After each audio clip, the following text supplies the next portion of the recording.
야, 그깟집 하나 못 바꿔주냐? 나라면 100번이고 더 바꿔주겠다. 친정에서 사준 40평 새 아파트를 자기 엄마에게 홀라당 바치고 갓 태어난 핏덩이들을 곰팡이 핀 냉골 빌라로 끌고 온 남편. 적반하장으로 뻔뻔하게 주둥이를 놀리는 면상을 향해 저는 사정없이 뺨을 때리며 쏘아붙였습니다. 집은 절대 못 바꿔줘. 그냥 내가 남편을 바꿀게. 결국 맨몸으로 길바닥에 내쫓기고 땅을 치며 울부짖게 된 두 모자의 비참한 최후. 지금 바로 시작하기 전에 구독과 좋아요 버튼 꾹 눌러주세요. 여러분의 하루에 행운이 가득하길 기원합니다. 안녕하세요. 저는 쌍둥이 엄마 이보람입니다. 사람들은 늘 둥글둥글하고 참을성 많아 보이는 제 인상을 보며 어떤 시련이 와도 허허 웃으며 넘길 것 같다고들 말씀하시더라고요. 실제로도 저는 외동딸로 자라면서 부모님께 넘치는 사랑을 듬뿍 받고 자란 덕분인지 웬만한 일에는 나를 세우지 않고 무던하게 넘기며 살아온 것 같아요. 그래서 결혼을 하고 나서도 시댁 식구들의 은근한 핀잔이나 남편의 무심한 행동들까지 꾹꾹 눌러 참으며 가정의 평화를 지키는 것이 제 유일한 목표라고 믿고 살았는데요. 하지만 제 목숨과도 바꿀 수 없는 쌍둥이 남매와 저를 세상에서 가장 사랑해 주시는 친정 부모님을 건드리는 선 넘는 짓 앞에서는 저 역시 피도 눈물도 없이 차갑게 돌변할 수밖에 없더라고요. 지금부터 제가 들려드릴 이야기는 제 인생을 송두리째 뒤흔들었던 기가 막힌 사기극과 그 지옥 같은 수렁에서 제 손으로 직접 아이들을 지켜낸 치열한 반격에 대한 이야기랍니다.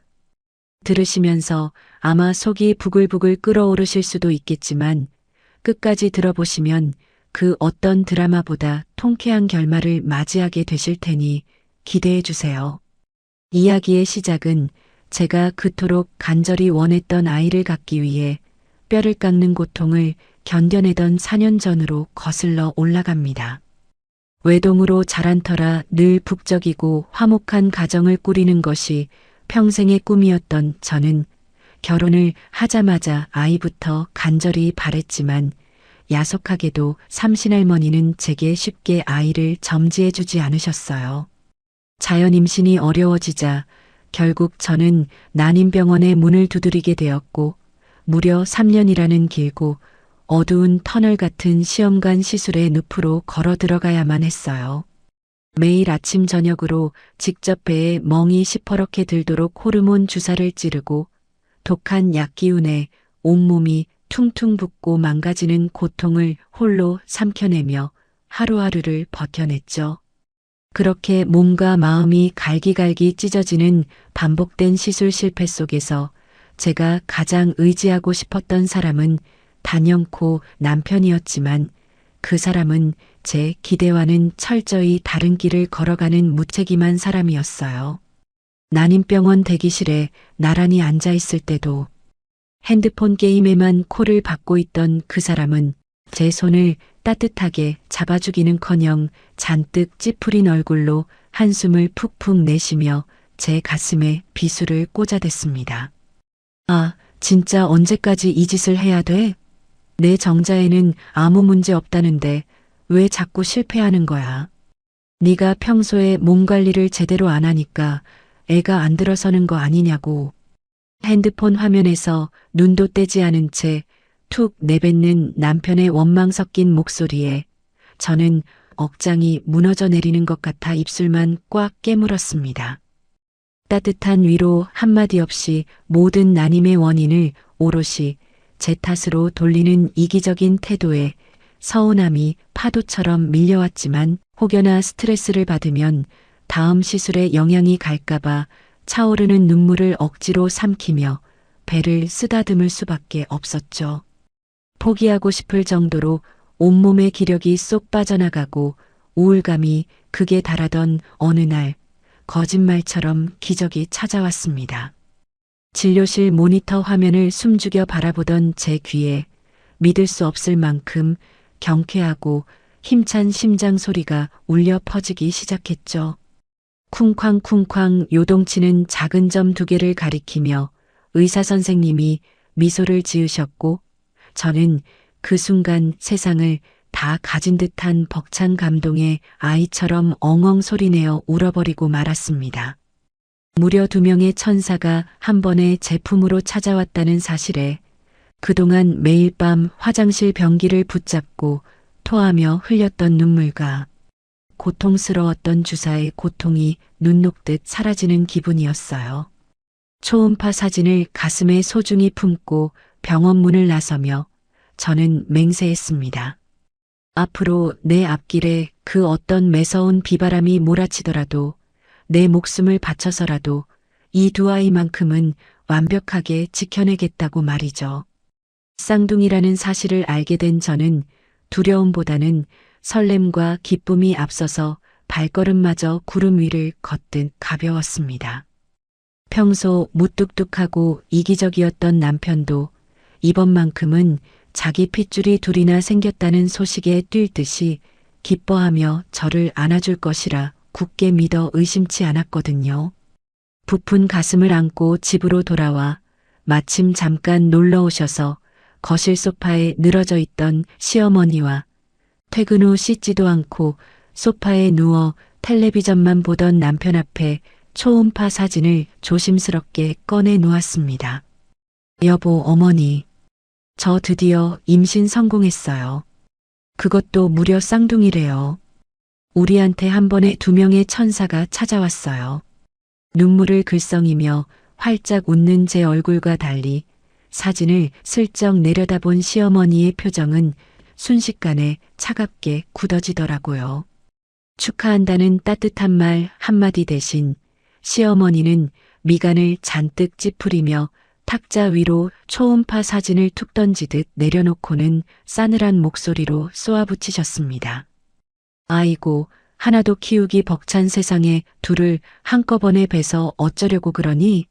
핏덩이 2이 나오면 기저귀 값에 분유 값에 그 돈을 도대체 누가 다 감당하려고 해. 손주가 생겼다는 기쁨은 눈꼽만큼도 찾아볼 수 없고 오로지 돈 걱정부터 앞세워 제 마음에 얼음물을 끼얹는 시어머니의 반응에 저는 망치로 머리를 얻어맞은 듯 멍해졌습니다. 당황한 눈빛으로 남편을 바라보며 도움을 청했지만 소파에 비스듬히 누워 배를 극적거리던 남편은 오히려 시어머니의 말에 장단을 맞추며 저를 향해 짜증 섞인 표정을 지어 보이더군요. 엄마 말이 맞지. 야, 요즘 애 하나 키우는데 돈이 얼마나 드는지 알아? 내 월급 뻔히 알면서 쌍둥이를 덜컥 임신해 오면 나보고 어쩌라는 거야. 돈도 벌어야 되고 애도 키워야 되고 나보고 과로사하라는 소리냐? 어차피 본인 성격상 기저귀 한 번 갈아주지 않고 육아에는 손톱만큼도 도움을 주지 않을 사람이 대놓고 뾰루퉁하게 굴며 새 생명의 탄생을 부담스러워하는 작태를 두 눈으로 똑똑히 마주하자 온몸의 피가 차갑게 식는 기분이 들었습니다.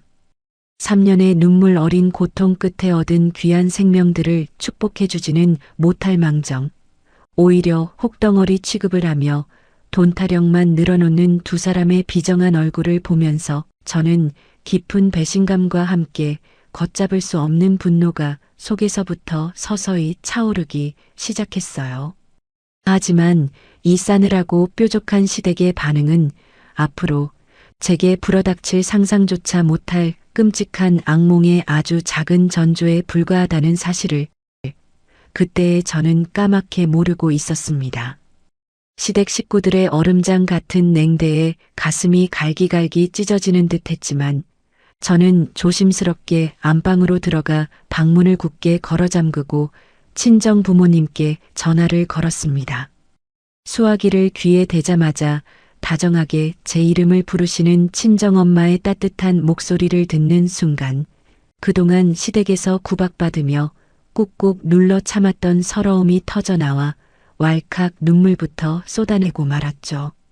엄마 나 드디어 임신했어. 하나도 아니고 무려 쌍둥이래.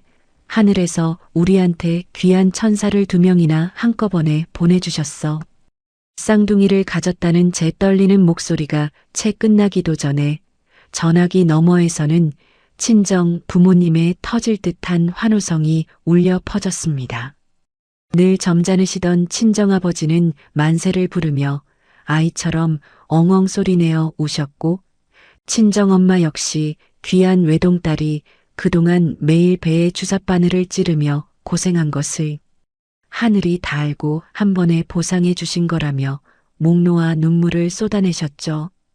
돈 걱정부터 하며 제 가슴에 대못을 박아대던 시어머니와 남편에게 받았던 깊은 상처가 나를 세상에서 가장 사랑해주는 부모님의 진심 어린 기쁨과 축복 덕분에 눈 녹듯 씻겨 내려가며 다시 살아갈 힘을 얻는 기분이었습니다. 부모님과 통화를 마치고 며칠이 지난 주말 저녁, 친정 부모님은 시내에서 가장 크고 화려한 고급 한정식집으로 저희 부부를 부르셔서 성대한 축하 파티를 열어주셨어요. 넓은 룸 한가운데 상다리가 부러질 정도로 차려진 진수성찬 속에서 부모님은 연신 제 숟가락 위에 귀한 전복이며 갈비찜을 올려주시며 당신들의 모든 것을 다 내어주어도 아깝지 않다는 축복의 말을 끊임없이 쏟아내셨죠.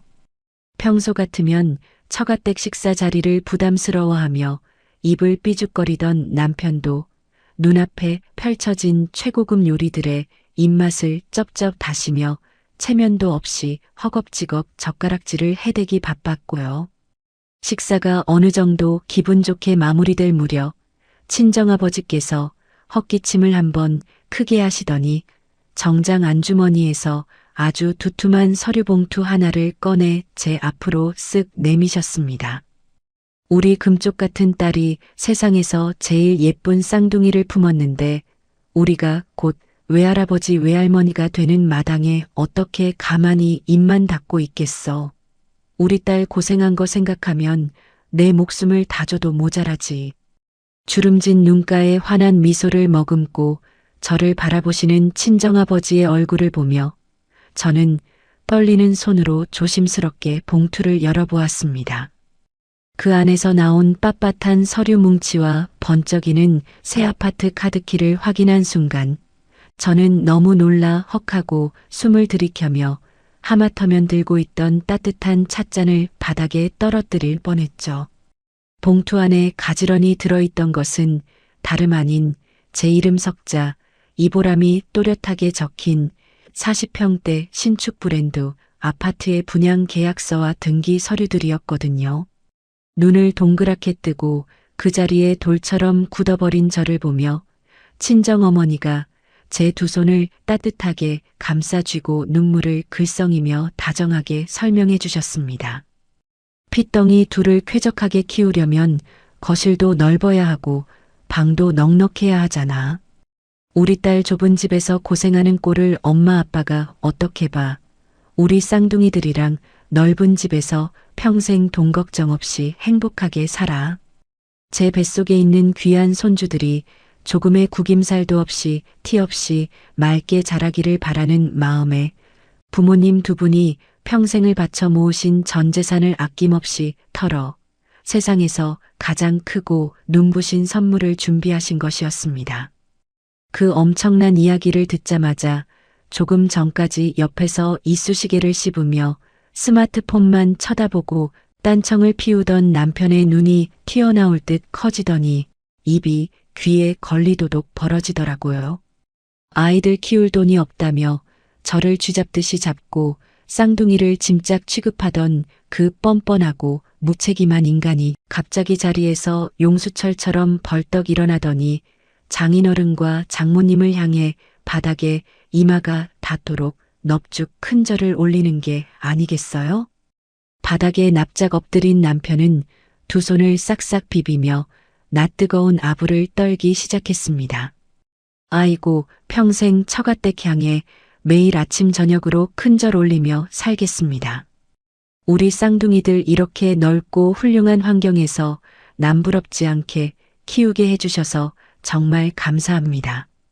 거액의 아파트 앞에서는 알량한 체면도 자존심도 모조리 내다버리고 꼬리를 흔드는 남편의 얄팍하고 가벼운 작태의 속으로는 헛웃음이 났지만 나를 낳아준 부모님의 한없이 크고 깊은 내리사랑 앞에서는 그저 감사함에 가슴이 터질 듯 벅차오를 뿐이었어요. 부모님이 제게 선물해 주신 40평 신축 아파트는 단지 내에 경쟁률이 치열한 프리미엄 국공립 어린이집이 들어서 있고 아이들이 맑은 공기를 마시며 맨발로 마음껏 뛰어놀 수 있는 훌륭한 친환경 조경까지 완벽하게 갖춘 최고의 주거단지였어요. 제가 오랜 시간 마음속으로만 상상하고 꿈꿔오던 가장 완벽하고 이상적인 육아 환경이 마법처럼 제 눈앞에 떡하니 펼쳐진 것이었죠. 게다가 친정아버지께서는 출산 전까지 입주 청소부터 값비싼 새집중 혹은 시공 그리고 꼼꼼한 포장이사 비용까지 단 한 푼도 우리 부부의 지갑에서 나가지 않도록 당신들께서 전폭적으로 모든 비용을 책임지고 지원해 주시겠다고 약속하셨습니다. 오직 딸의 행복만을 바라며 당신들의 등골을 빼서라도 모든 것을 다 내어주시려고 나서는 부모님의 맹목적인 헌신에 저는 기어이 꾹꾹 참았던 눈물을 폭포수처럼 펑펑 쏟아내며 부모님 품에 와락 안기고 말았습니다. 남편은 벌써부터 새집 입주 생각에 잔뜩 들떠 혼자 콧노래를 흥얼거리며 분양권 서류를 만지작거리고 있었고 저는 뱃속에 있는 두 천사를 쓰다듬으며 40평 새 아파트에서 눈부시게 피어날 행복한 미래만을 머릿속으로 끊임없이 그려보았죠. 돈 걱정이나 시댁의 잔소리 없이 그 넓고 깨끗한 집에서 내 아이들에게 세상에서 가장 좋은 옷만 입히고 가장 맛있는 음식만 먹이며 남부럽지 않게 당당하게 키울 수 있다는 부푼 희망에 온 세상을 다 가진 듯 행복했거든요. 하지만 제가 그토록 감격의 눈물을 흘리며 품에 안았던 화려하고 눈부신 40평 새 아파트의 카드키가 남편과 시어머니의 추악하고 소름 끼치는 탐욕을 깨워 저를 사지로 몰아넣을 지옥의 문을 여는 열쇠가 될 줄은 이 눈물겹도록 행복한 순간에는 감히 상상조차 하지 못했습니다. 임신 중기에 접어들자 쌍둥이를 품은 배는 하루가 다르게 무섭도록 불러왔고 제 몸은 마치 물먹은 솜처럼 무거워져서 거실에서 화장실까지 걸어가는 짧은 거리조차 숨이 턱턱 막혀왔습니다.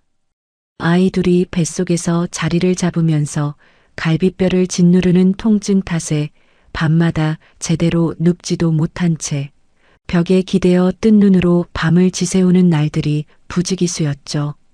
혼자서 양말을 신는 것조차 버거워질 만큼 일상생활이 불가능해진 저는 퇴근하고 돌아온 남편에게 부어오른 다리 좀 주물러 달라고 혹은 바닥에 떨어진 물건 좀 주워달라고 간절하게 부탁을 해보았습니다.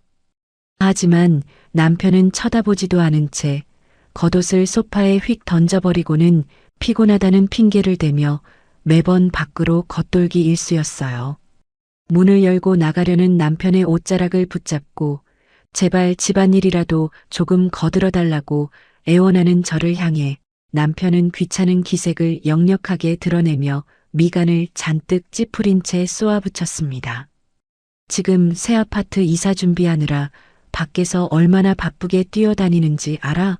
넌 그냥 방에 가만히 누워서 쉬고 있으면 되잖아. 남편은 40평 새 아파트의 사전 점검부터 가구 배치와 이사업체 선정까지 자신이 완벽하게 도맡아 하겠다며 제게는 집에서 절대 안정만 취하라고 거듭 신신당부를 해댔습니다. 세상만사 귀찮아하는 사람이 먼저 앞장서서 이사를 진두지휘하겠다는 남편의 태도가 조금 의아하기는 했지만 걷기조차 힘든 제 몸 상태로는 새집을 수시로 오가며 신경 쓸 여력이 없었기에 저는 그저 이사 준비로 바빠서 가정에 소홀한 것이라 굳게 믿고 서운한 마음을 억눌렀습니다. 무거운 몸을 이끌고 묵묵히 통증을 버텨내며 홀로 출산 가방을 싸고 있던 어느 주말 오후 현관문 비밀번호가 요란하게 눌리며 시어머니와 시누이가 불쑥 집 안으로 들이닥쳤는데요. 숨을 헐떡이며 소파에 비스듬히 누워있는 임신부를 걱정하기는커녕 두 사람은 들어오자마자 자기들끼리 머리를 맞댄 채 쑥덕거리기 바빴습니다. 찬물 한 잔 내어주지 않는 남편을 대신해 무거운 몸을 일으켜 과일을 깎아내오는 저를 곁눈질로 훑어보며 시어머니는 팔짱을 꽉 낀 채 입술을 비틀며 비아냥거렸습니다. 너는 아주 친정 잘 만나서 호강을 누리는구나. 어디 친정돈으로 으스대면 남편 기가 팍 죽어서 쓰겠니? 안 그러냐? 그 옆에서 쳐다보던 시누이 역시 과일 포크를 신경질적으로 내려놓으며 뾰족한 목소리로 거들었어요. 새언니는 진짜 전생에 나라를 구했나 봐. 나도 채광 좋은 40평 신축 아파트에서 살면 매일매일 날아다닐 것 같은데 정말 팔자 한번 기가 막히게 좋네. 두 사람의 노골적인 질투와 가시돋친 말들에 속이 상했지만 저는 뱃속의 아이들을 위해 둥글게 웃어넘기며 방으로 몸을 피했습니다. 어차피 평소에도 제가 친정 지원을 받는 것을 배아파하던 사람들이라 이번에도 그저 못난 열등감을 표출하는 것이라 가볍게 치부해버렸죠. 오히려 남편이 저 대신 시어머니와 시누이를 모시고 새 아파트 구경을 시켜주러 갈 때 저는 속으로 남편이 내심 처가에서 받은 큰 평수 아파트를 자기 식구들에게 자랑하고 싶어 어깨에 힘이 잔뜩 들어갔구나 싶어 귀엽게 넘어가 주기까지 했어요. 제가 이사 준비는 잘 되어가고 있는지 언제쯤 새 집에 가볼 수 있는지 물을 때마다 남편은 제 어깨를 두 손으로 감싸쥐고는 아주 다정한 척 과장된 웃음을 지어 보였습니다. 내가 다 알아서 완벽하게 최고급으로 세팅하고 있으니까 넌 신경 쓰지 마. 출산하고 조리원에서 나오는 날 짠하고 놀라게 해줄 테니까 넌 그냥 푹 쉬면서 몸만 조리해 알겠지? 그때 그 수상한 태도를 눈치채고 당장 친정 부모님을 대동해서라도 새 아파트에 직접 찾아가 확인을 했어야 했는데 저는 바보같이 남편의 그 달콤한 거짓말을 철석같이 믿어버리고 말았습니다. 외출이 아예 불가능할 정도로 배가 남산만하게 불러온 저는 그저 안방 침대에 누워 스마트폰으로 쌍둥이 육아용품들을 결제하는 것으로 이사를 향한 설렘을 달래야만 했어요. 최고급 쌍둥이 유모차부터 친환경 원목 아기 침대, 젖병 소독기 등 수백만 원어치의 값비싼 육아용품들이 배송 완료되었다는 문자가 제 핸드폰으로 울릴 때마다 남편은 퇴근길에 전화를 걸어 안심을 시켜주었습니다. 남편은 운전대를 잡고 콧노래를 부르며 아주 태연하고 뻔뻔한 목소리로 제게 거짓말을 늘어놓았어요. 유모차랑 침대 다 새 아파트에 잘 들여놨어. 내가 퇴근하고 밤새워서 조립 다 끝내고 아기들 방에 세팅해뒀으니까 걱정 말고 일찍 자. 매일 밤 땀을 뻘뻘 흘리며 새 집에서 아기 방을 꾸미고 있다는 남편의 말을 들으며 저는 그동안 남편을 오해했던 제 자신을 자책하기까지 했습니다. 곧 태어날 쌍둥이들을 위해 무심했던 남편도 드디어 듬직한 가장으로 변해가고 있다고 굳게 믿으며 저는 홀로 남은 방에서 불룩한 배를 쓰다듬으며 옅은 미소를 지었죠. 출산 예정일이 하루하루 다가올수록 몸은 천근만근 무거워졌지만 제 마음은 그 40평 넓은 거실에서 아이들이 기어다니고 남편과 함께 웃음꽃을 피울 완벽한 미래로 가득 차 있었어요. 그렇게 저를 완벽하게 속여 넘긴 남편과 시댁 식구들의 은밀하고도 파렴치한 작당 모의가 제 등 뒤에서 시퍼런 칼날을 갈고 있었다는 사실이 밝혀지는 그날의 충격을 저는 평생 잊지 못합니다. 임신 36주차에 접어들자 제 몸은 한계에 다다랐고 결국 극심한 진통과 함께 응급으로 수술실에 들어가 제왕절개를 통해 두 아이를 세상 밖으로 꺼내야만 했습니다. 차가운 수술대 위에 누워 눈이 부신 조명을 바라보며 저는 두 손을 꽉 쥐고 오직 아이들이 무사하기만을 간절히 기도하며 두려움에 떨었어요.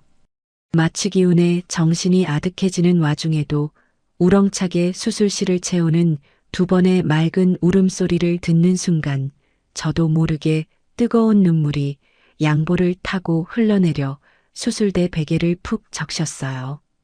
인큐베이터에 들어갈 필요도 없이 건강하게 태어난 남매 쌍둥이의 작고 붉은 얼굴을 제 볼에 맞대는 순간 배를 가르고 아이를 꺼낸 끔찍한 고통 따위는 눈 녹듯 완전히 사라졌죠. 마취에서 깨어난 뒤 찾아온 훗배아리는 장기를 사정없이 쥐어짜는 듯한 끔찍한 고통이었지만 곁에 누워 새근새근 숨을 쉬는 천사들을 보며 이를 꽉 깨물고 버텨냈습니다. 병실 문이 열리고 헐레벌떡 뛰어들어오신 친정 부모님은 침대에 누워 창백하게 질린 제 얼굴을 보자마자 제 손을 부여잡고 오열하셨어요. 친정아버지는 눈시울을 붉히며 제 헝클어진 머리를 쓸어 넘겨주셨고 친정어머니는 퉁퉁 부은 제 다리를 연신 주무르며 고생했다고 세상에서 제일 장하다고 칭찬을 아끼지 않으셨죠. 하지만 제가 며칠 동안 병원에 입원해 있는 내내 시댁 식구들은 그 흔한 과일 바구니 하나 들고 오지 않은 채 코빼기도 비치지 않더라고요. 심지어 며느리가 수술을 했는데 수고했다는 전화 한 통조차 없는 시어머니와 시누이의 냉정한 태도에 서운함이 파도처럼 밀려왔지만 저는 애써 입꼬리를 올려 웃으며 남편이 이사 준비로 바빠서 시댁 식구들까지 챙길 여력이 없는 것이라며 바보같이 스스로를 다독였답니다. 퇴원 후 저는 친정 부모님이 일찌감치 결제해 두신 최고급 산후조리원 VIP실로 입소하여 2주 동안 머물며 본격적인 쌍둥이 육아 전쟁을 치를 준비를 시작했습니다. 하지만 따뜻한 마사지를 받으며 돌처럼 굳었던 몸을 풀고 밤낮 없이 핏덩이들에게 젖을 물리며 엄마가 되어가는 벅찬 시간 속에서도 제 마음 한구석에는 늘 시린 바람이 불어왔거든요. 아내가 목숨을 걸고 자기 핏줄인 쌍둥이를 낳았는데도 남편은 직장 야근과 새 아파트 이사 마무리를 핑계 삼아 조리원에 면회조차 제대로 오지 않았습니다. 어쩌다 전화를 걸어도 남편은 화면 너머로 귀찮은 목소리를 숨기지 못한 채 아주 짧게 용건만 퉁명스럽게 말하고 끊어버리기 일쑤였어요. 스마트폰 화면 속에서 눈을 이리저리 굴리며 딴청을 피우는 남편을 향해 제가 눈물이 그렁하게 맺힌 채 서운한 목소리로 물었습니다. 아무리 이사 준비로 바빠도 애들 얼굴 보러 한 번을 안 와? 쌍둥이들이 하루가 다르게 쑥쑥 크고 예뻐지는데 당신도 직접 안아보고 싶지 않냐고. 제 말에 남편은 화면 밖으로 시선을 피한 채 성의 없는 목소리로 대꾸하며 황급히 통화 종료 버튼을 누를 궁리만 하더라고요. 애들은 어차피 조리원 퇴소하면 평생 볼 텐데 유난 떨지 마. 나 지금 안방에 페인트 냄새 빼러 가야 하니까 당장 끊어. 뚝 하고 매정하게 끊어진 스마트폰을 내려다보며 가슴 한구석이 콕콕 쑤셔왔지만 저는 애써 고개를 저으며 나쁜 의심들을 머릿속에서 지워버렸습니다. 부모님이 사주신 완벽한 새 집에서 우리 네 식구가 오순도순 살아갈 눈부신 미래를 완성하기 위해 남편도 나름대로 뼈를 깎는 노력을 하고 있다고 굳게 믿어버린 제 자신이 너무나도 원망스러운 순간이었죠. 어느덧 2주일의 시간이 번개처럼 흘러 조리원 퇴소일이 하루 앞으로 다가오자 저는 아이들에게 입힐 앙증맞은 베네 저고리를 챙기며 짐을 싸느라 분주하게 움직였어요. 짐가방에 지퍼를 닫고 남편에게 전화를 걸어 갓난아기들이 감기에 걸리지 않도록 아파트 보일러를 빵빵하게 틀어두라고 단단히 일러두었죠. 그런데 수화기 넘어 남편의 목소리가 어딘지 모르게 미세하게 떨리고 있었고 평소에 짜증 섞인 말투 대신 아주 교묘하게 밑밥을 까는 듯한 미심쩍고 찜찜한 소리를 늘어놓기 시작했습니다. 그게 이삿짐 정리가 아직 조금 덜 돼서 집이 많이 어수선하네. 며칠 동안은 짐 때문에 네가 지내기 불편할 수도 있으니까 잔소리하지 말고 미리 마음의 준비 단단히 하고 나와. 알겠지? 그 말을 들었을 때만 해도 저는 그저 포장이사 정리가 완벽하게 끝나지 않아서 넓은 거실 바닥에 박스가 몇 개 굴러다니는 정도일 것이라 짐작하며 아주 대수롭지 않게 웃어넘겨버렸습니다. 저는 짐 가방을 챙기며 웃음기를 머금고 남편의 불안한 목소리를 다독이듯 상냥하고 부드럽게 대답했습니다. 괜찮아. 짐 정리는 내가 천천히 몸 회복하면서 당신이랑 같이 하면 되니까 무조건 우리 핏덩이들 춥지 않게 방만 따뜻하게 데워놔. 내일 아침 일찍 늦지 않게 우리 데리러 오는 거 잊지 말고.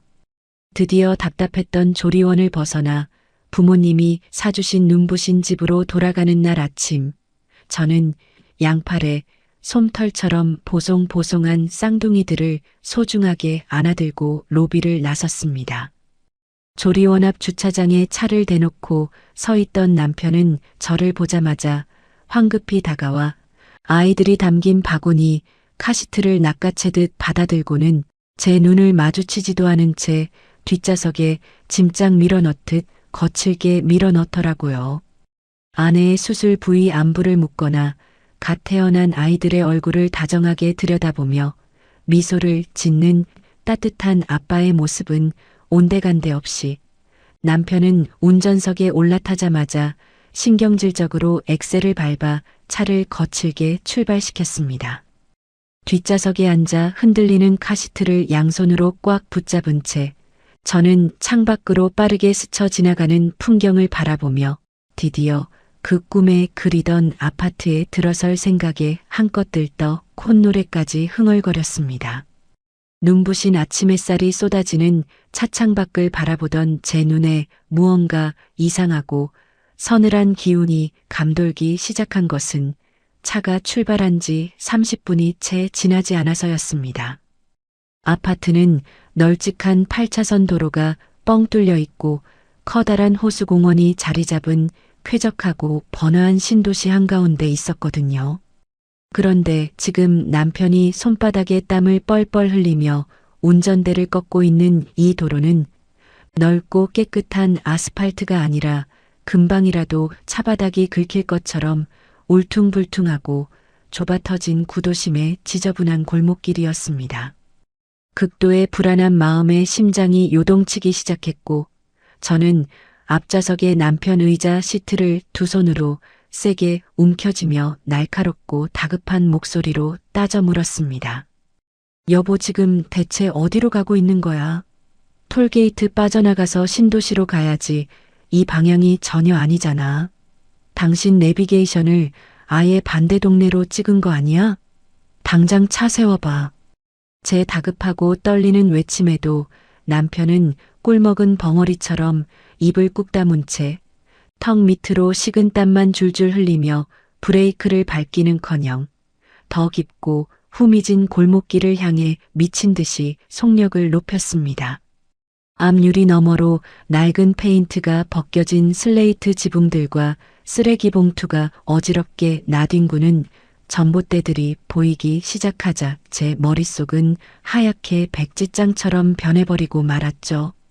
이 지긋지긋하고 퀴퀴한 곰팡이 냄새가 코를 찌르는 골목길은 제가 결혼 생활 내내 숨을 죽이며 시어머니의 온갖 구박과 멸시를 견뎌내야 했던 바로 그 낡고 다 쓰러져가는 20평짜리 시댁 연립주택으로 향하는 길이 분명했으니까요. 뒤통수를 도끼로 세게 얻어맞은 듯한 충격에 몸이 사시나무 떨듯 떨리기 시작했고 영문도 모른 채 새근새근 잠들어 있는 쌍둥이들을 내려다보며 저는 다가올 끔찍한 파국을 직감할 수밖에 없었습니다.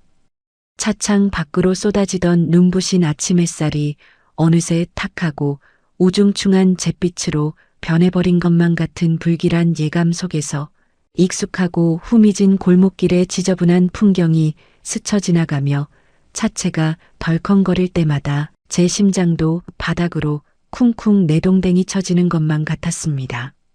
저는 이성을 잃고 앞좌석의 헤드레스트를 거칠게 움켜쥐며 찢어질 듯한 목소리로 악을 썼어요. 너 지금 제정신이야? 갓 태어난 핏덩이들 데리고 이 쓰레기장 같은 동네로 왜 들어오는 건데? 당장 차 안 돌려? 제 다급하고 날카로운 비명에도 남편은 묵묵부답으로 일관하더니 기어코 외풍이 심하고 시커먼 벽돌에 곰팡이가 슬어있는 시어머니의 오래된 20평짜리 낡은 연립주택 앞에 차를 획 세워버렸습니다.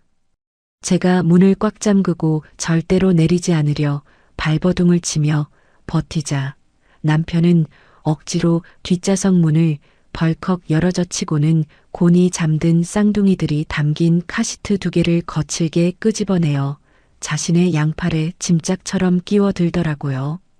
행여나 차가운 바깥바람에 갓난아기들이 감기라도 걸릴까봐 제 몸을 던져서라도 막아보려 했지만 남편은 제 손길을 매몰차게 뿌리치며 쟁걸음으로 그 낡은 연립주택의 녹슨 현관문을 향해 걸어갔습니다. 남편은 미간을 잔뜩 구기며 저를 향해 귀찮다는 듯 턱짓을 해대며 짜증 섞인 목소리로 뻔뻔하게 쏘아붙였어요. 아, 동네 사람들 다 쳐다보니까 밖에서 소리 지르지 말고 일단 안으로 들어가서 조용히 이야기해. 빨리 안 따라오고 뭐해. 눈에 넣어도 아프지 않을 아이들을 볼모로 잡힌 저는 입술을 피가 나도록 꽉 깨문 채 덜덜 떨리는 다리를 이끌고 그 지옥 같은 시댁 현관문을 따라 들어설 수밖에 없었죠. 도어락이 열리고 낡고 삐걱거리는 현관문을 넘어 집 안으로 들어선 순간 저는 눈앞에 펼쳐진 기가 막힌 난장판 광경에 경악을 금치 못하고 그 자리에 돌부처처럼 얼어붙어 버리고 말았습니다. 보일러를 아무리 틀어도 외풍이 쌩쌩 불어 발바닥이 얼음장처럼 시린 그 낡은 거실에는 제가 신혼 때부터 쓰던 가구들과 친정 부모님이 사주셨던 수백만 원짜리 쌍둥이 육아용품들이 발 디딜 틈도 없이 어지럽게 쑤셔 박혀 있었거든요. 새 아파트의 넓고 쾌적한 아기방에 세팅되어 있어야 할 친환경 원목 아기 침대와 젖병 소독기가 곰팡이가 잔뜩 핀 시커먼 벽지 아래에 덩그러니 놓여있는 그 소름 끼치도록 이질적인 풍경을 마주하자 온몸의 피가 거꾸로 솟는 기분이었습니다. 제가 수술 부위의 끔찍한 고통을 참아내며 핏덩이들에게 젖을 물리던 그 2주일이라는 시간 동안 이 악마 같은 인간은 시어머니와 시누이의 묵은 짐들을 모조리 제가 살아야 할 새 아파트로 옮겨 놓았던 거였어요. 그리고는 저와 제 아이들이 써야 할 짐들만 이 좁고 추운 곰팡이 소굴로 몰래 빼돌려 놓고 저를 감금하듯 가둬버리려는 기막힌 사기극을 벌였다는 사실을 두 눈으로 직접 확인하니 턱관절이 덜덜 떨려오기 시작했습니다. 멍하니 서서 숨조차 제대로 쉬지 못하고 벌벌 떠는 저를 향해 남편은 카시트를 냉골 바닥에 아무렇게나 툭 내려놓고는 일말의 양심의 가책조차 없는 당당한 얼굴로 제 가슴에 끔찍한 대못을 박아 넣었습니다. 우리 엄마랑 누나가 평생 이 그늘진 좁은 집에서 너무 고생하고 살았잖아. 그래서 장인어른이 주신 아파트는 두 분이 남은 여생 편하게 살으라로 했어. 그러니까 억울해하지 말고 일단 여기서 짐 풀어. 부모님이 당신들의 피땀 어린 노후 자금을 모조리 털어 오직 손주들과 하나뿐인 외동딸을 위해 마련해 주신 그 귀한 집을 뻔뻔하게 본인 엄마와 누나에게 통째로 상납하고 저와 갓난아기들을 이사지에 가두려 한 남편의 작태에 저는 이가 갈리도록 치가 떨렸어요. 3년이라는 끔찍한 시험관 시술 기간 내내 제 백가죽이 시퍼렇게 멍들도록 주사를 찌르며 눈물을 흘릴 때 따뜻한 위로 한마디 건네지 않던 인간이 자기는 아무것도 안 한 주제에 친정 부모님의 재산을 갈취하고 자기 가족의 배를 불리는데 사용했다는 사실에 구역질이 치밀어 올랐거든요. 본인의 알량한 핏줄인 쌍둥이들이 누려야 할 쾌적하고 안전한 환경은 안중에도 없고 오로지 평생 지니고 있던 마마보이 근성을 발휘하여 시어머니의 허영심을 채워주려 한 그 비열하고 계산적인 속내를 마주하니 그동안 참아왔던 제 안의 무언가가 와장창 깨져버리는 소리가 들렸습니다. 난방조차 제대로 들어오지 않는 얼음장 같은 거실 바닥에서 핏덩이들이 차가운 외풍을 맞으며 입술이 파랗게 질린 채 칭얼거리며 울음을 터뜨리기 시작하자 제 이성의 끈은 완전히 끊어져 버리고 말았거든요. 나 하나 구박받고 무시당하는 것은 가정의 평화를 위해 둥글게 웃으며 넘길 수 있었지만 내 목숨보다 귀한 아이들이 이 더러운 곰팡이 구덩이에서 추위에 떨며 고통받는 모습은 단 1초도 용납할 수 없었습니다. 저는 피가 거꾸로 솟구치는 극도의 분노와 뼈저린 배신감에 휩싸여 짐승처럼 울부짖으며 남편에게 미친 듯이 달려들어 그 두꺼운 뺨을 사정없이 올려붙이고 멱살을 거칠게 부여잡아 이리저리 흔들어댔습니다. 이 미친놈아, 네가 감히 내 부모님이 사주신 집을 네 엄마랑 그 도둑년한테 갖다 바쳐? 당장 내 집에서 그 인간 쓰레기들 끌어내지 못해? 제 손에 멱살이 잡혀 이리저리 휘둘리던 남편은 불시에 뺨을 얻어맞자 순간 당황한 듯 두 눈을 개구리처럼 크게 뜨더니 이내 시뻘겋게 달아오른 뺨을 거칠게 문지르며 도리어 저를 향해 눈을 희번덕거리며 화를 내기 시작했습니다. 자신이 아내와 갓난아기들을 속이고 사지로 몰아넣은 끔찍한 죄를 뉘우치며 바닥에 납작 엎드려 무릎을 꿇고 싹싹 빌어도 모자랄 판국에 남편은 오히려 턱을 빳빳하게 치켜들고 저를 윽박지르며 인간의 탈을 쓰고는 차마 입에 담을 수 없는 기가 막힌 궤변을 아주 당당하게 늘어놓기 시작하더라고요. 야, 그깟 집 하나 못 바꿔주냐? 네가 내 핏줄인 쌍둥이를 낳았으니 이제 엄연히 우리 집안 사람인데 가족으로서 시어머니 호강시켜드리는 게 그렇게 억울하냐고. 장인 장모님은 돈이 많으시니까 우리가 여기서 갓난아기들이랑 고생하는 거 보면 불쌍해서라도 나중에 집을 또 사주실 거 아니야. 본인의 쥐뿔도 없는 무능력함과 뻔뻔함을 덮기 위해 이제 막 세상의 빛을 본 갓 태어난 핏덩이들을 무참히 인질로 삼아 처갓댁의 넉넉한 재산을 한 번 더 뜯어내겠다는 그 소름돋게 계산적이고 악마 같은 속내를 두기로 똑똑히 마주한 순간 숨이 턱 막혀오며 눈앞이 새하얘지더라고요.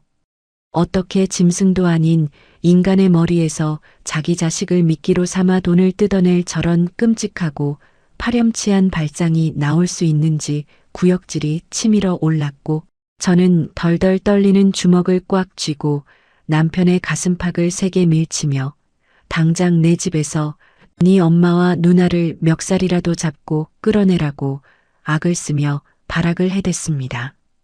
제가 목에 핏대를 세우며 내지르는 날카로운 비명에도 남편은 눈 하나 깜짝하지 않고 두 팔을 여유롭게 꼬고 서서 입꼬리를 비릿하게 말아올리며 콧방귀를 뀌더니 아주 얄밉고 뻔뻔한 목소리로 제 찢어진 가슴에 확인 사살하듯 대못을 박아버렸습니다.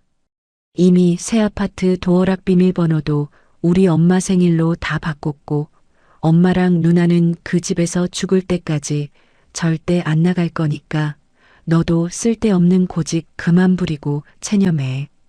본인 식구들이 불법으로 점거한 사실을 자랑이라도 하듯 배째라는 식으로 나오는 남편의 그 구역질 나는 얼굴을 노려보던 제 눈에 가여운 내 아이들이 보이는 순간 저는 이 짐승만도 못한 이기적인 인간 쓰레기와는 단 1초도 같은 공간에서 숨을 쉴 수 없다는 것을 뼈저리게 깨달았고 그동안 가정의 평화를 위해 억지로 붙잡고 있던 마지막 인내심의 끈마저 완벽하게 끊어버렸어요. 저는 바닥에 주저앉아 억울함에 눈물을 훔치던 멍청하고 순진했던 과거의 저를 완전히 지워버리고 차갑게 가라앉은 서늘한 눈빛으로 남편의 비열한 눈동자를 똑바로 응시하며 오직 단 한마디만을 날카로운 비수처럼 내뱉었습니다. 아니다, 그냥 내가 남편을 바꿀게. 제 입에서 튀어나온 그 단호하고 서늘한 한마디에 남편이 전혀 예상치 못했다는 듯 당황하여 입을 벌리고 눈만 껌뻑거리는 사이 저는 뒤도 돌아보지 않고 겉옷 주머니에서 핸드폰을 꺼내 친정아버지의 번호를 다급하게 눌렀습니다. 뚜루루 하는 신호음이 채 2번 울리기도 전에 전화를 받으신 친정아버지의 다정하고 따뜻한 목소리를 듣자마자 저는 그동안 꾹꾹 눌러 담았던 억울함과 공포가 터져나오며 울부짖고 말았습니다. 저는 숨을 헐떡이며 남편이 새 아파트를 시댁 식구들에게 상납해버리고 나와 갓난아기들을 곰팡이가 피어오르는 이 외풍드는 냉골바닥에 감금하듯 가둬버렸다고 애타게 구조를 요청했어요. 수화기 너머로 피를 토하듯 쏟아내는 제 처절한 절규를 들으신 친정 부모님은 혼비백산하여 비명을 지르시더니 당장 경찰에 신고부터 하고 지금 바로 출발할 테니 조금만 버티라며 전화를 뚝 끊으셨죠. 그로부터 정확히 20분 뒤 미친 듯이 계단을 쿵쾅거리며 뛰어 올라오는 다급한 발소리가 들리더니 분노로 얼굴이 시뻘겋게 달아오른 친정아버지가 거친 숨을 몰아쉬며 집 안으로 들이닥치셨습니다.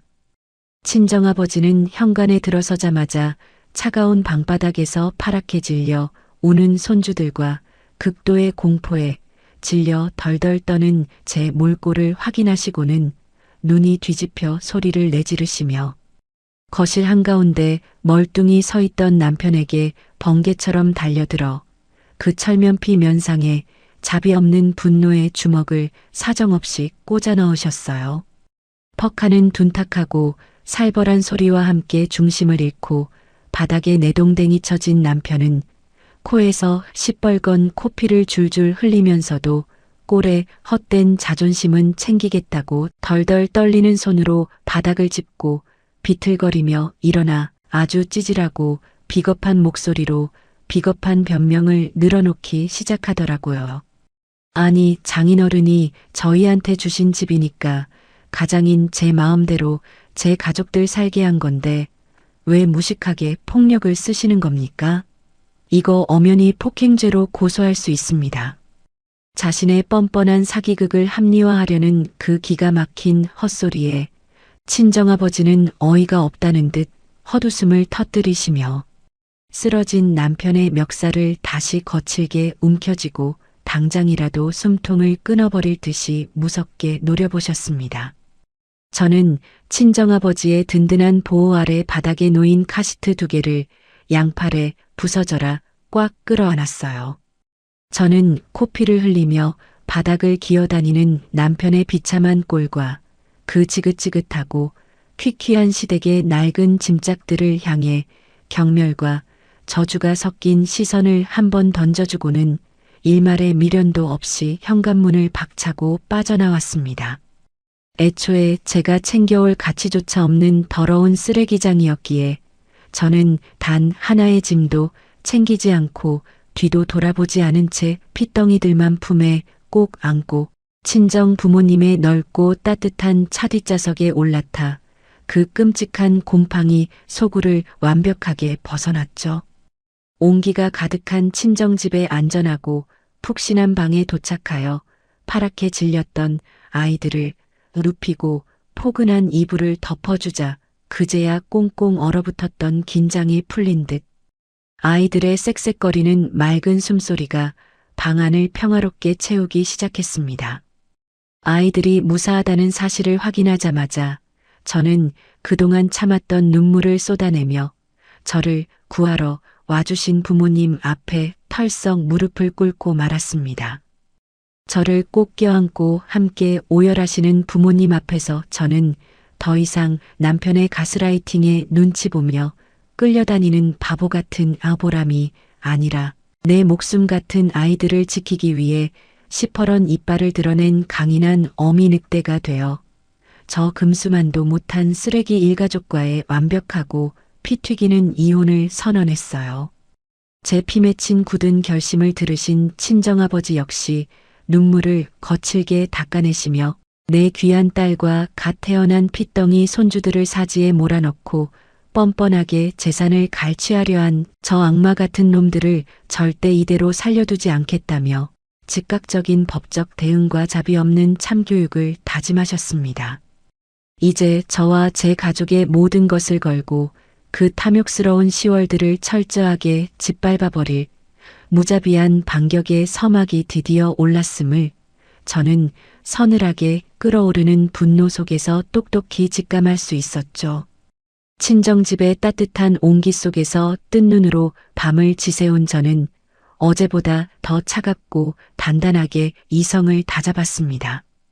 친정아버지는 해가 뜨기가 무섭게 평소 친분이 있으시던 대형 로펌의 에이스 변호사님을 집으로 모셔와 거실 테이블 위에 40평 새 아파트의 명의자가 오직 제 이름 이보람 단독으로 되어 있음을 완벽하게 증명하는 등기권리증과 분양계약서, 원본 서류들을 산더미처럼 펼쳐 놓으셨거든요. 남편이라는 작자가 갓난아기들을 곰팡이 구덩이에 방치하고 제 부모님의 피땀 어린 재산을 자기 식구들에게 뻔뻔하게 상납해버린 이 끔찍한 사기극의 전말을 낱낱이 전해 들으신 변호사님은 혀를 내두르시며 이것은 명백하고 악질적인 범죄 행위라고 단호하게 못을 박으셨어요. 저는 그 자리에서 한치의 망설임도 없이 남편을 상대로 거액의 위자료와 아이들의 친권 및 양육권을 모두 빼앗아오는 완벽한 이혼 소장 접수를 위임함과 동시에 제 허락도 없이 새 집의 도어락 비밀번호를 제멋대로 바꾸고 불법으로 따리를 튼 시어머니와 시누이를 향해 특수주거침입 및 퇴거불응죄로 가장 강력한 형사고소를 진행해달라고 서늘하게 요청했습니다. 소장이 접수되고 며칠 뒤 법이 보장하는 완벽한 무기를 손에 쥔 저는 든든한 친정 부모님과 날카로운 눈빛의 변호사님, 그리고 관할 경찰서에서 출동한 건장한 경찰관 두 분을 대동하고 위풍당당한 발걸음으로 내 아이들이 자라야 할 아파트의 현관문 앞에 도착했습니다. 제가 초인종을 길고 날카롭게 누르자 인터폰 너머로 귀찮은 듯 퉁명스러운 시어머니의 목소리가 들려오더니 화면 가득 제복을 입은 경찰관들의 늠름한 모습이 비치자 집 안에서 우당탕탕하며 무언가 급하게 뒤집어지는 소란스러운 소리가 복도까지 생생하게 울려 퍼지기 시작하더라고요. 잠시 후 덜덜 떨리는 손으로 마지못해 삐금 현관문을 연 시어머니의 얼굴은 사색이 되어 있었고 굳게 닫혀있던 문이 활짝 열리자 제 눈앞에는 남의 피눈물을 짜내어 얻어낸 넓고 쾌적한 거실 한가운데서 세상 편안하게 배를 깔고 누워 대형 TV를 보며 과일을 깎아먹고 있던 시누이의 기가 막힌 작태가 고스란히 펼쳐졌습니다. 그 뻔뻔하고 구역질 나는 풍경을 마주하자 뱃속에서부터 뜨거운 불덩이가 치밀어 올랐지만 저는 애써 감정을 억누르고 차갑게 미소를 지으며 제 이름이 선명하게 박힌 빳빳한 집문서를 시어머니의 면상 앞에 가차없이 들이밀며 단호하고 뼈있는 목소리로 쏘아붙였습니다. 이 집 명의자가 누군지 눈이 있으면 똑똑히 확인하시고 경찰관님들 손에 수갑차고 질질 끌려 나가기 싫으면 당장 내 집에서 당신들 그 더러운 짐 싸서 당장 꺼져. 제 서늘한 호통의 시어머니는 당황하여 마른 침을 꿀꺽 삼키면서도 여전히 상황 파악을 제대로 하지 못한 채 턱을 빳빳하게 치켜들고 눈을 희번덕거리며 억지를 부리기 시작했습니다. 아니 내 아들이지 애미 평생 고생했다고 푹 쉬라고 준 집인데 네가 도대체 무슨 권리로 감히 하늘 같은 시어미한테 나가라 마라 패악질을 부리는 거야. 이 집은 이제 엄연히 우리 가족 거라고. 그 무식하고 막무가내인 궤변의 옆에 팔짱을 끼고 서 계시던 변호사님이 아주 건조하고 냉철한 목소리로 명백한 불법 점거 사실과 형사처벌의 무게를 조목조목 짚어주시며 시어머니의 길을 완벽하게 꺾어버리셨거든요. 여기에 건장한 체격의 경찰관님마저 허리춤에 단단히 차고 있던 은빛 수갑을 철컹 소리가 나게 꺼내 드시며 당장 이 집의 진짜 소유주인 제 허락 없이 버틴다면 지금 즉시 현행범으로 체포하여 유치장 차가운 바닥에 쳐넣겠다고 무섭게 압박을 가하셨습니다. 차가운 금속성의 수갑이라는 단어와 경찰관의 단호한 경고에 그제야 자신들이 저지른 짓이 얼마나 무서운 범죄인지 뼈저리게 깨달은 시어머니와 시누이는 얼굴에서 핏기가 싹 가시더니 사시나무 떨듯 덜덜 떨며 안방으로 기어들어가 주섬주섬 자신들의 싸구려 옷가지들을 가방에 미친 듯이 쑤셔 담기 시작하더라고요. 저는 그 인간들이 새 집의 맑은 공기를 마시며 꾸물거리는 꼴조차 단 1초도 보기 싫어 미리 아래층 주차장에 대기시켜 두었던 건장한 이삿짐 센터 직원분들을 위로 불러 올려 시댁 식구들이 뻔뻔하게 새 집에 들여놓았던 낡고 퀴퀴한 짐짝들을 현관밖 복도로 사정없이 내동댕이 치듯 빼버리라고 아주 속 시원하게 지시를 내렸습니다. 직원분들의 거친 손길에 낡은 매트리스와 촌스러운 옷장들이 복도 대리석 바닥에 쿵쾅거리며 무참하게 나뒹굴었고 졸지에 맨몸으로 쫓겨난 시어머니와 시누이는 자신들의 비참한 짐더미 한가운데 털썩 주저앉아 억울하다며 땅을 치고 대성통곡을 하기 시작했습니다. 복도가 떠나가라 악을 쓰며 우는 그 시끄러운 소음에 깜짝 놀란 이웃 주민들이 하나둘씩 호기심에 현관문을 열고 나와 구경을 하기 시작했고 경찰관들 사이에서 벌어진 자초지종을 전해 들은 사람들은 며느리 친정에서 사준 집을 통째로 가로채려 한 파렴치한 도둑년들이라며 시어머니와 시누이를 향해 노골적으로 손가락질을 하며 혀를 차대기 시작했어요. 평소에 낡은 연립주택에 살면서도 우아한 사모님 행세를 하며 헛된 허영심에 찌들어 살던 시어머니가 수많은 사람의 경멸 어린 시선과 날카로운 비웃음 속에서 고개조차 들지 못하고 수치심에 얼굴을 파묻는 그 비참하고 통쾌한 최후를 지켜보며 저는 10년 묵은 채증이 단번에 쑥 내려가는 듯한 기분이었어요. 저는 복도에서 짐승처럼 울부짖는 그들을 완벽하게 무시한 채 즉시 열쇠 수리 기사님을 불러 새 아파트의 현관도어락을 최고급 지문 인식형으로 완벽하게 교체해버렸습니다. 오직 저와 저를 사랑해 주시는 친정 부모님의 지문만으로 부드럽게 열리는 그 견고하고 차가운 철문을 굳게 닫아버림으로써 저는 두 번 다시 저 짐승만도 못한 기생충 같은 인간들이 내 귀한 아이들의 신성한 보금자리에 얼씬도 못하도록 완벽하고 소름 돋는 철통 보안을 기필코 완성해내고야 말았습니다.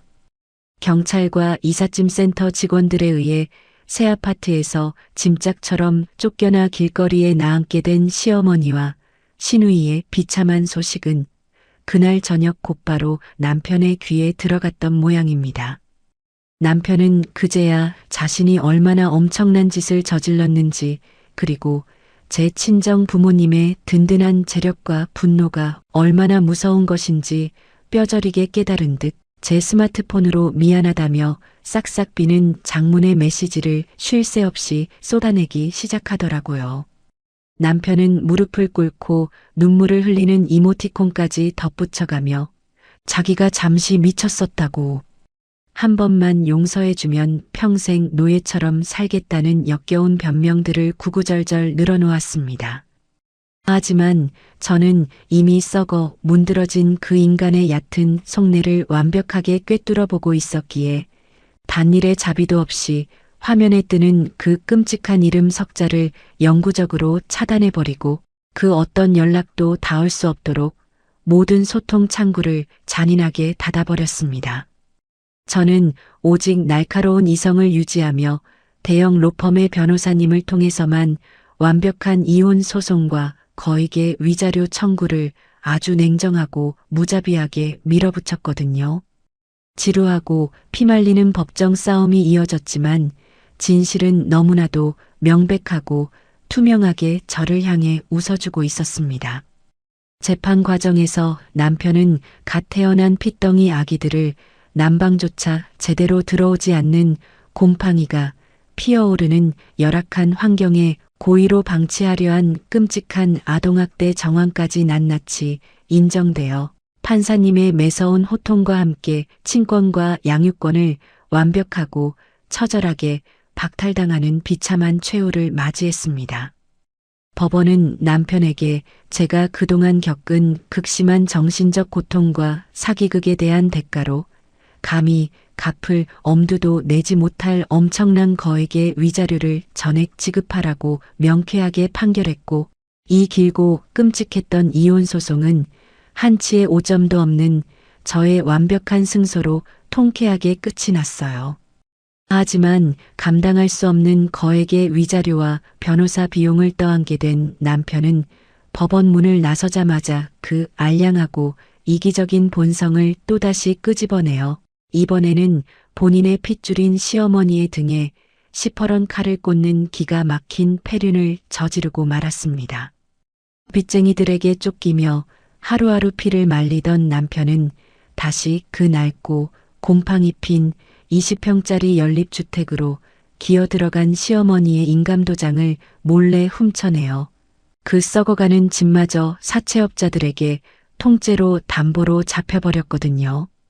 남편은 그렇게 불법으로 끌어다 쓴 수천만 원의 사채돈을 가방에 몽땅 쑤셔 담고는 자신을 평생 애지중지 감싸고 돌았던 늙은 어미와 누나를 그 지옥 구덩이에 내버려 둔 채 핸드폰 번호까지 없애버리고 야반도주를 해버리는 금수만도 못한 짓을 벌였습니다. 오직 아들 하나만 맹목적으로 바라보며 며느리의 피눈물까지 쥐어짜려 했던 시어머니는 영문도 모른 채 한밤중에 집으로 들이닥친 험악한 사채업자들에게 머리채를 잡혀 그 낡은 집에서마저 처참하게 길바닥으로 쫓겨나는 비참한 신세가 되었습니다. 평소 툭하면 얌체처럼 굴고 제 아파트를 탐내던 시누이 역시 사채업자들의 빚 독촉이 시작되자마자 땡전 한 푼 없는 시어머니를 차가운 여관방에 혼자 버려둔 채 자기 살 길을 찾겠다며 몰래 짐을 싸서 도망을 쳐버리며 그들 가족의 알량한 유대는 산산조각이 나고 말았죠. 평생 아들의 출세만을 부르짖으며 허영심에 찌들어 살던 시어머니는 세상에서 가장 믿었던 두 자식에게 철저하게 배신당하고 버림받은 채 매일 새벽 찬바람을 맞으며 상가 화장실을 청소하고 길거리 쓰레기를 주우며 뼈저린 회안에 피눈물을 쏟아내고 있다고 하더라고요. 도망쳤던 남편 역시 돈을 불려보겠다며 불법 도박장에 숨어들어 허세를 부리다 경찰의 덜미를 잡혀 수갑을 차고 차가운 교도소 독방에 수감되는 그야말로 완벽하고 처절한 인과응보의 최후를 맞이했습니다. 가족에게마저 버림받고 오갈 데가 없어진 시어머니가 염치도 없이 며칠 뒤 제 친정집 대문 앞까지 불쑥 찾아와 무릎을 꿇고 내가 자식 농사를 잘못 지어 천벌을 받는 거라며 제발 걷어달라고 읍소하는 기가 막힌 일이 벌어지기도 했어요. 그 끔찍한 소식을 듣고 문을 박차고 뛰어나오신 친정아버지는 주방에서 굵은 소금을 한 바가지 가득 퍼들고 나오셔서 시어머니의 정수리를 향해 사정없이 소금을 후려 뿌리시며 벼락 같은 호통을 치셨습니다. 어디서 감히 내 귀한 딸과 손주들을 들먹거려. 당장 내 집 앞에서 썩 꺼지지 않으면 경찰을 불러서 니놈 아들내미가 있는 교도소 옆방에 쳐넣어 버릴 거야.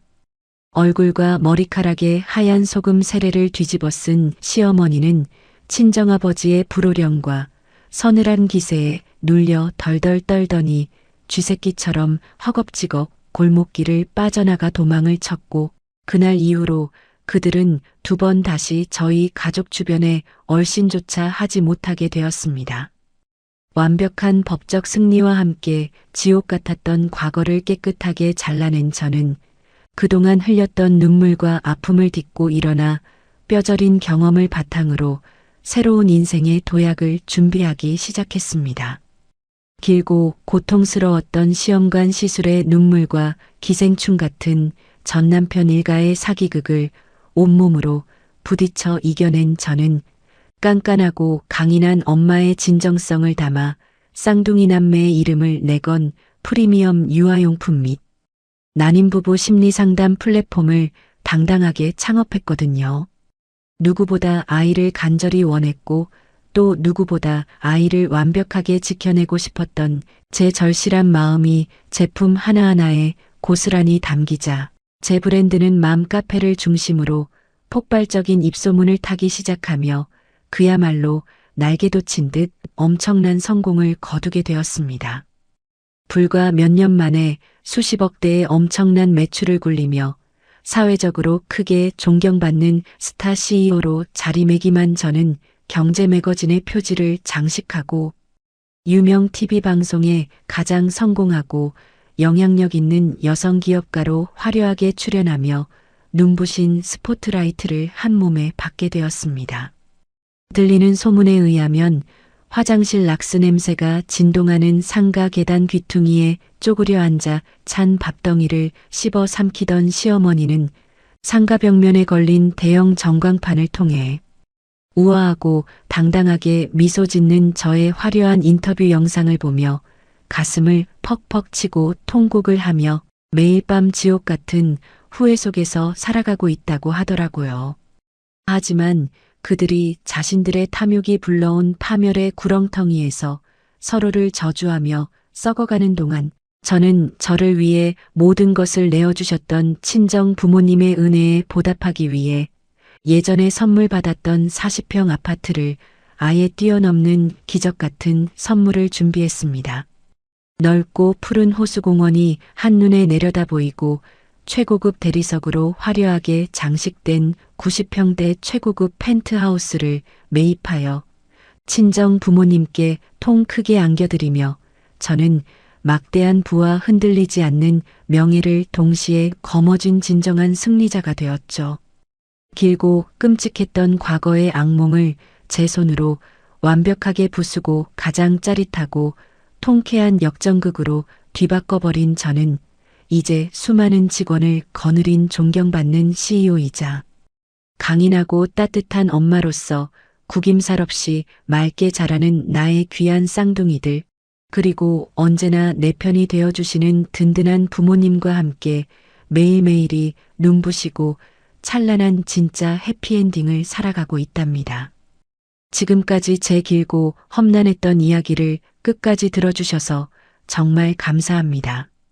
처음 이 이야기를 꺼낼 때만 해도 그때의 끔찍했던 기억들이 다시 떠올라 가슴이 먹먹해지기도 했지만 이렇게 속 시원하게 다 털어놓고 나니 오히려 제 마음속 깊은 곳에 남아있던 마지막 억울한 응어리마저 완벽하게 씻겨 내려가는 기분인데요.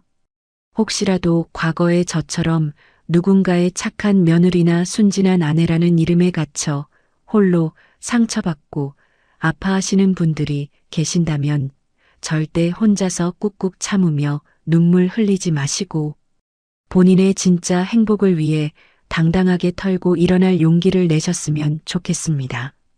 세상에서 가장 소중하고 귀한 사람은 바로 자기 자신이라는 사실을 가슴속에 꼭 기억해 주시기를 바라며 여러분의 앞날에 늘 따뜻한 봄날의 햇살처럼 찬란하고 눈부신 웃음꽃만 활짝 피어나기를 진심을 다해 두 손 모아 응원하겠습니다. 자, 이렇게 이보람님의 길고도 치열했던 홀로서기와 통쾌한 반격의 이야기가 모두 막을 내렸습니다. 3년이라는 피말리는 나님의 고통 속에서 홀로 눈물을 삼켜야 했던 시간들. 그리고 목숨 걸고 낳은 귀한 아이들을 사지로 몰아넣은 남편과 시댁의 기막힌 배신까지 듣는 내내 저 역시 가슴이 먹먹하고 화가 치밀어 올랐는데요. 하지만 캄캄한 절망의 구렁텅이 속에서도 절대 무너지지 않고 핏덩이 같은 쌍둥이들을 지키기 위해 강인한 엄마이자 눈부신 CEO로 당당하게 우뚝 선 보람님의 모습이 정말 자랑스럽고 가슴 벅차게 통쾌합니다. 본인들의 얄팍한 탐욕으로 스스로 무덤을 판 남편과 시댁 식구들의 처절한 최후를 보니 사필기정이라는 옛말이 하나도 틀린 게 없네요. 오늘 보람님의 이야기가 여러분에게 다시 힘차게 일어설 수 있는 따뜻한 위로와 강력한 희망의 불씨가 되기를 진심으로 바랍니다. 보람님께 응원의 댓글을 남겨주세요. 감사합니다.